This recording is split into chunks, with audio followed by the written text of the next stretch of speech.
Hi, I'm Gary Mendez, and I'm here today with Goran Deak, CEO and founder of TDA. Today we're talking about the travel industry and how the coronavirus is affecting it. The tourism industry has been hit hard by the coronavirus outbreak, with the travel bans, with restaurants and bars and public cultural gathering meeting places closing. People are trying to limit their exposure to large groups. But of course, travel is really built around exposing yourself to different cultures, different languages, different cuisine, everything. So my question is, how do the travel industry professionals create ways to still create that exposure without exposing people to risk from the coronavirus? Yeah, I would say tourism is in a very difficult position now because of everything that's happening. And when we take a look at the affected markets, I would say tourism, hospitality are among the worst hit from all the industries that we have. At the same time, we've been talking already about opportunities on the market and maybe creating new values and seeing what do we have already that we can create some new values from. And I would say now we are talking about the industry of VR and virtual reality in general, and we are looking at the decline actually currently from those industries being used. But outbreak of coronavirus, I think, is giving it a second chance now to again accelerate in interest and everything. And coming back to the tourism sector, you see a lot of potential now with really good cameras and 3D technology and 360 technology that you could actually take advantage and create virtual tourism services for the customers and virtual reality tours. We are talking about museums, we are talking about natural beauty, we are talking about hidden nature and stuff like that, where now with the technology available, which is, I would say, currently at a really high stage, that you can really transmit that real world feeling, or even if you're talking about virtual reality. So I would say this maybe is also a time where tourism and tourism sector should take a look into technologies and how technologies can help them create new ways of earning income and creating new experiences for customers. I would say it's both sales and pre-sales. From the perspective of its pre-sales, offering all the beauty on virtual reality and offering 360 videos and everything to showcase what do you have and what can you offer, such as things such as museums and attractions. But at the same time, you're actually also doing sales because you're gonna have a part of people who maybe never try it and never will dare to do it. You know, simple stuff such as I'm scared of riding the roller coaster, and I did it once, so I don't plan to do it again, but I would definitely test it out if I had a really good experience on a technology like VR. So there is customer base for attractions, for tourism, for nature that maybe wouldn't go there because of financial reasons or just being scared. But at the same time, those people are now potentials and customers, and you're expanding that customer base now because of everything that's happening in the world. So I would say this is something that tourism sector now can take a look at and take a deeper dive and maybe invest in that section, and also with that creating new value which will transmit from the people being only in your accommodation or only visiting your museum or only riding your roller coasters. It can also provide a new revenue stream, and it can also provide new ways of gaining customers, not only maybe the ones that can physically come and see the thing, but also the ones who are on the other end of the planet. And I think this now, from the investment perspective, many people didn't even think about it because, you have a museum which is filling up with people, you have roller coasters who are full with people riding the train, but everything that's happening now should make us think maybe we should put additional values into the offerings that we are giving to our customers. And this is just one idea that I brainstormed, in a couple of seconds.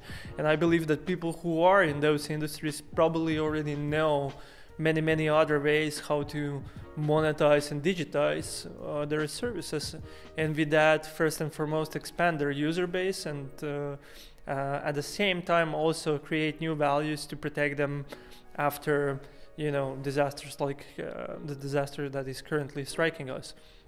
When you take a look at something that is digital experience, we can talk about Netflix, which is now actually being heavily used with people staying home, and you're now creating a new user base from everything that is happening. And I'm not saying from like benefiting the current situation where we are, but actually I'm talking about providing the customers that are already on your platform with excellent value, and also creating new customer experience for people who are now joining and now seeing the benefits of that. So I believe that companies such as Netflix are now creating value and creating customers which will, after everything stops and we go back to normal, because we eventually have to, I think users with good experience, good communications from those brands will stay and continue to consume the services that they're offering. And I see the same potential in the tourism sector. So I would say now everything going into quarantine and being shut, it's a really good time to put your ideas onto paper and see how many of them can we digitize, how many of them can we create a new type of experience, and how many of them can we create for customers which are not maybe physically attached to us, maybe are living in a whole different part of the world. There's definitely been a movement in the museum world and the cultural experience world to create digital experiences. Just sort of was happening anyway, was starting. It's interesting that now they're sort of at the forefront, and it's the other parts of travel and tourism that are trying to catch up. Yeah, when you take a look at the how the industry was functioning in the tourism sector, and in the, let's say, nature and experience sector, it was mostly technology companies who were pushing that part of experience, creating 3D videos, virtual reality tours and stuff like that. But I think this is also now an opportunity for the whole sector, which is now stricken by everything that's happening, to think about, should we invest in those type of services, and should we invest into new ways of generating income? Because we all know that tourism is a very good sector when it works and everything is okay, but once it stops, it's heavily involved into political economy and health issues, and one of them is currently hitting us.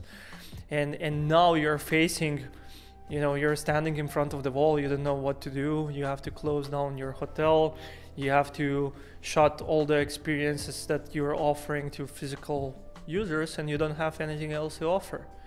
So why not create something where you have additional values? And why not think about this current situation as we should really reflect on what we are doing, and maybe think about when we are doing well, when we have full rooms of guests and everything, can we create something else that will first and foremost expand beyond the walls that we are building and hotels that we are building, and maybe going into the sector of digital.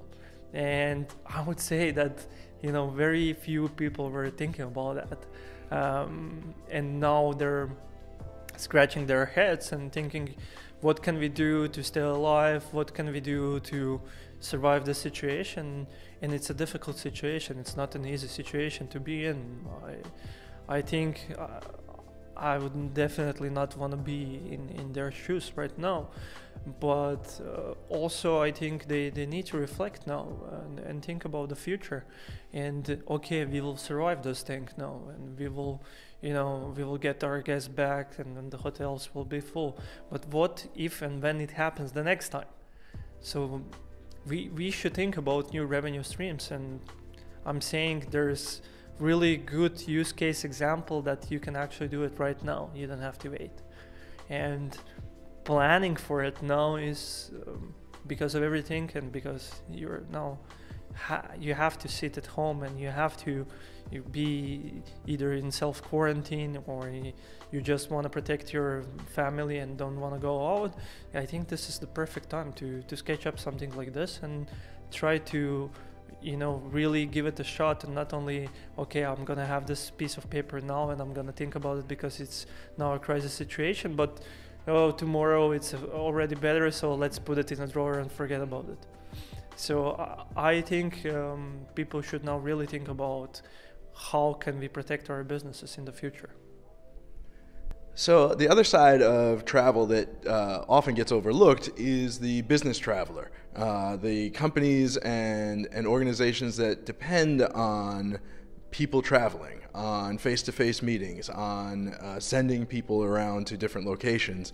How are they adjusting, and how do you think they can use this experience to learn from the coronavirus outbreak? I would say most of the business travelers are purely from traditional perspective having to be face-to-face meetings, and it's something that we are used to, and it's easier for us from the anthropological perspective of humans being next to humans, case in point.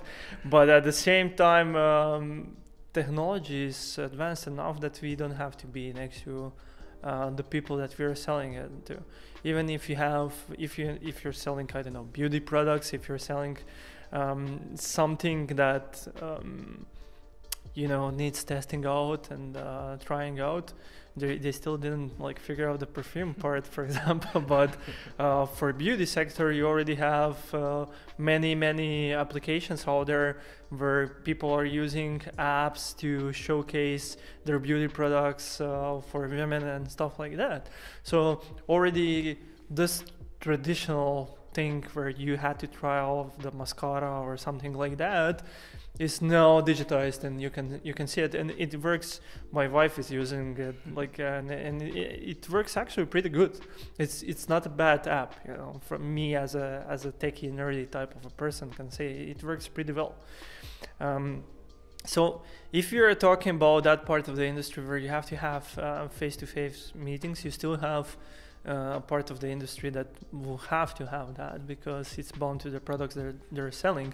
But I would say majority of the market is there just from the traditional perspective of having to be and having to rely to have the person next to you.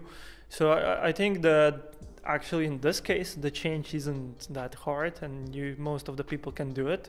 We just now need to adapt, and we need to figure out what's the perfect way to have Skype meetings or Hangouts meetings, or in bigger margin how to hold e-conferences. We were talking about people now massively canceling everything, and you have business conferences being canceled all across the planet now.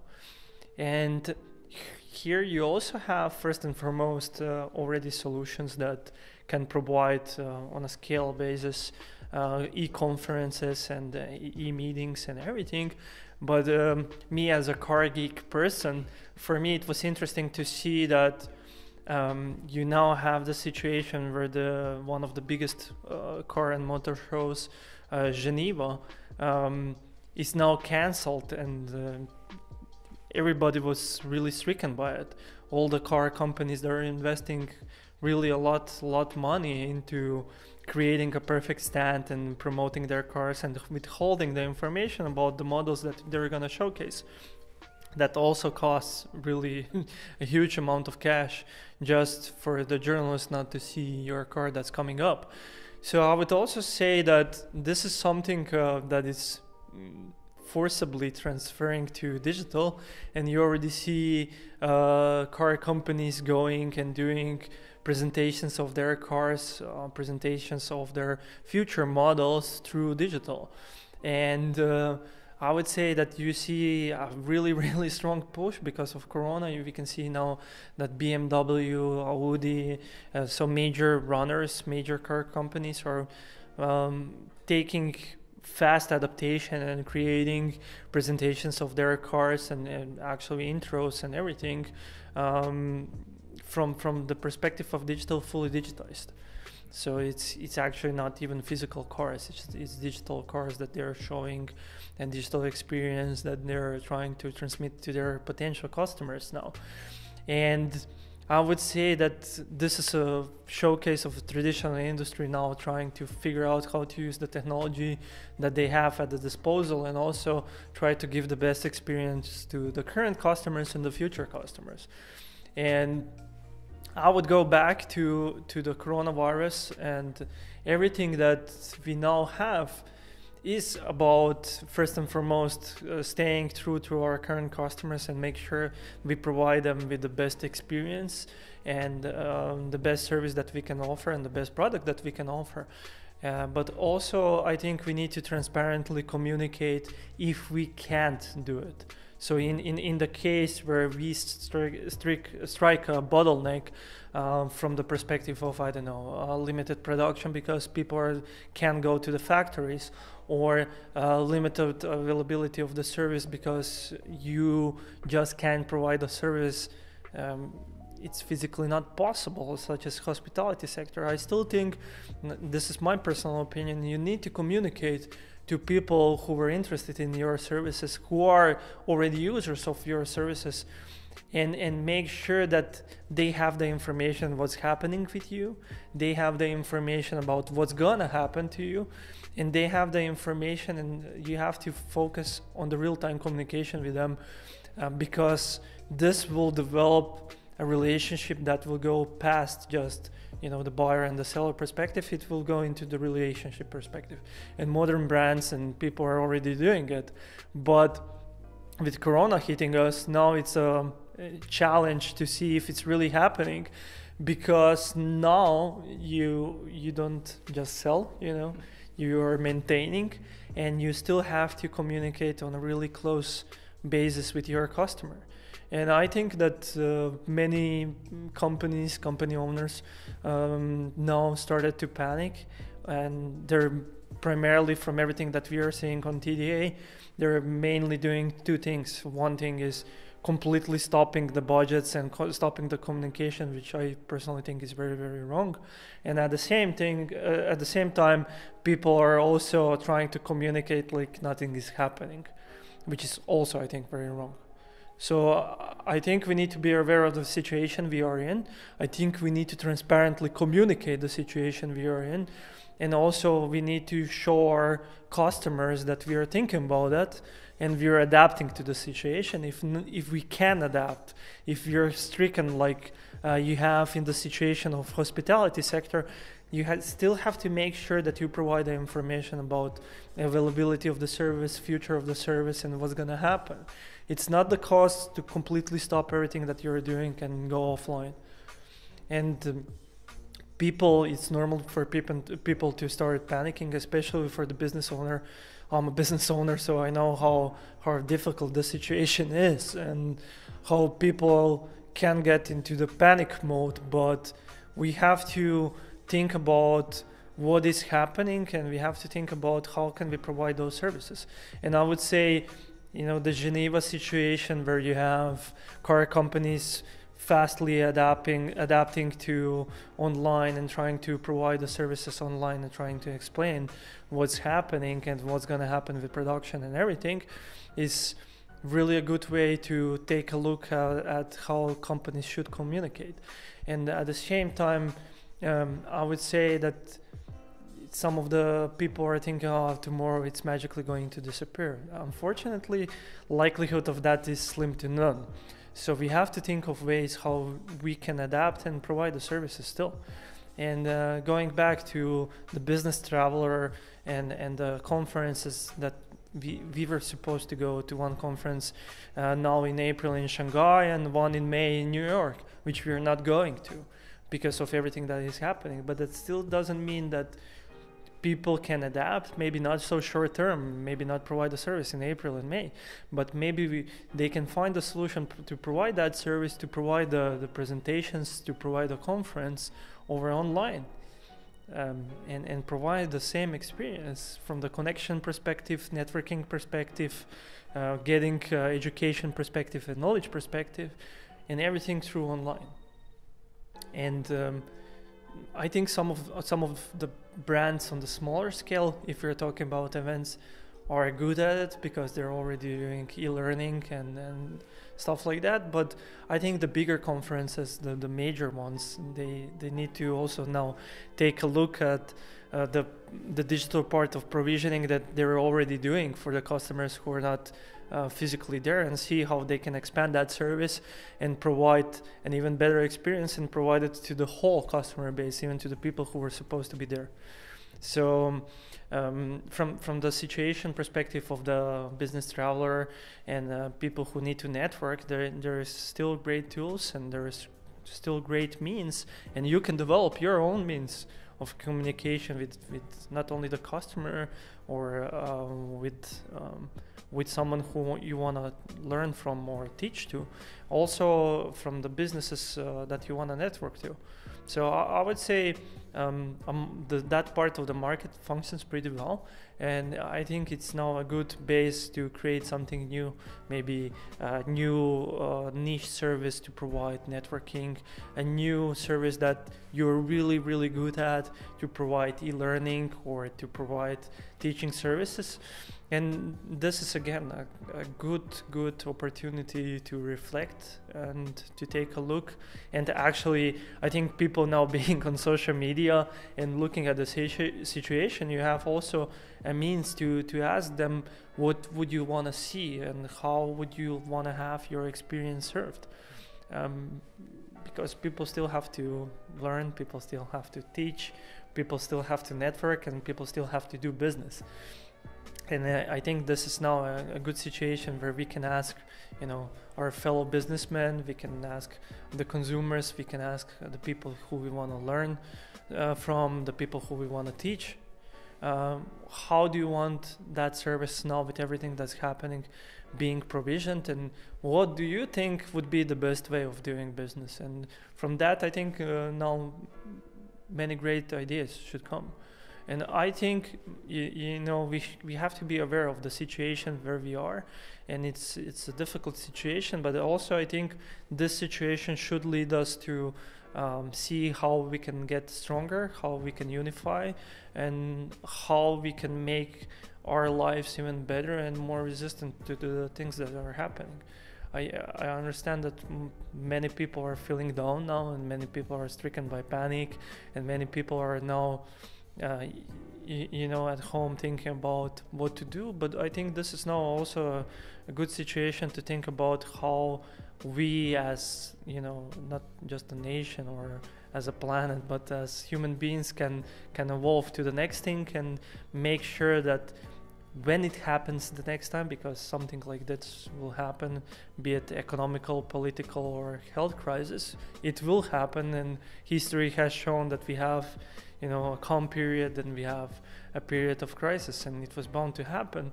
So we should think about what can we do to first and foremost to minimize those risks, and then after that, if we can't minimize those risks, what can we do to protect ourselves to continue living as normally as possible when it happens?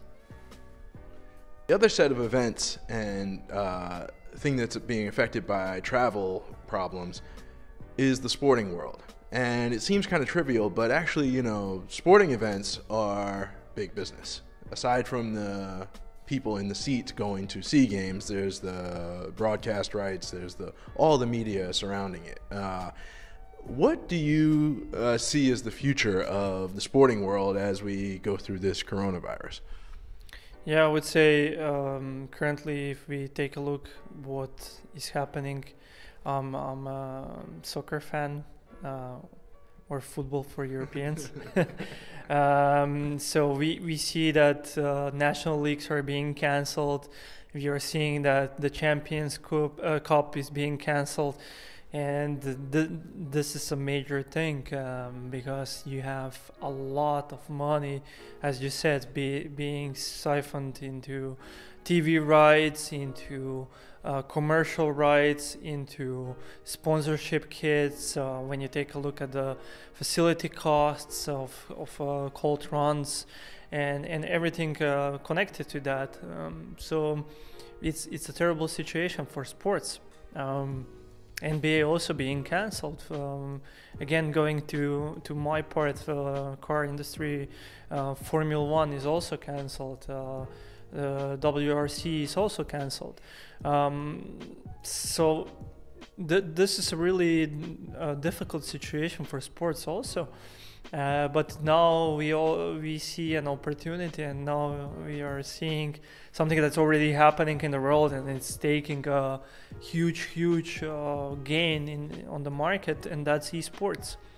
So I was reading a couple of days ago that actually Formula One is considering now to go online and to race online and be like run the season in esports, like simulations. Crazy, you know.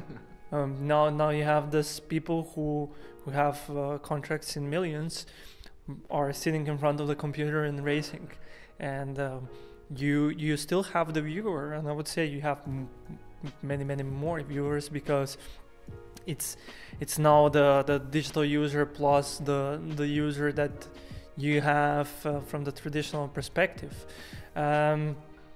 The problem lies in the rights part, I would say, if we're talking about Formula One and WRC and also football, when you take a look at it now, because if you take a look at how the thing functions now, it's TV rights. So basically Formula One, you have to buy TV rights off. If you want to have like WRC, you have to either look at it, watch it on WRC official channel, and there's no other ways.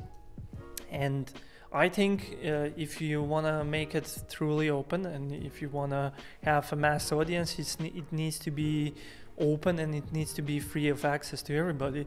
And then you have to look at other ways how you can monetize. So I would say that you already have services such as sports services, streaming services. You have the UFC, and you have the NBA, and you have NFL, you have the European football, and everything is still really on lockdown and on pay-per-view. And I would say those models are slowly starting to be extinct, and they're still fighting heavily because it's a lot of money involved. But I think that also they will need, they are digitalized, but they will need to adapt and see how they can go with more mass audience and see how they can monetize on the number of viewers and not just the paying ones. So we are shifting two things. We are shifting first and foremost physical sports to esports, and then after that we are shifting the model how people are viewing the content. So and there we need two, let's say, transformation. One is digital, going from physical to digital transformation, and the other one is the transformation of the business model that people are using currently. In sports industry, there has always been a lot of interest and will always be a lot of interest from viewers, but what can make or break the sport is how accessible is it to the viewer and how accessible is it to be engaged with the sport. And you can see different examples where it went one route or the other route. So I think now going into esports route, and people are being forced to think about that, they also need to think about how to not break it and how to make it, you know. And I think following the traditional models where you have TV rights and pay-per-view rights is something that currently functions, but I'm not sure from my personal perspective that that's the model of the future. And that's how we are now talking about the current consumers, but we have like new consumers that are coming up, and that's all the kids, millennials, and the new generations who are now getting of age and having their own money, they're already consuming content differently, and they have been heavily inflicted by technology companies providing them services for free and then going to from free to freemium to premium, and you have also their whole childhood being on apps where you have the free and you can buy stuff, so you have the additional values. So I think they need to take a look at the modern user and not neglect the current existing one, and then create a form that will first and foremost go from offline to online, and then after that create a good business model that's gonna be sustainable for everybody, and where you can build volume, because if you don't have volume, you don't have the sponsors. If you don't have the sponsors, you don't have the money to promote, and then we get to a catch-22 situation. So going back to the beginning in physical sports, we already see people are moving to esports.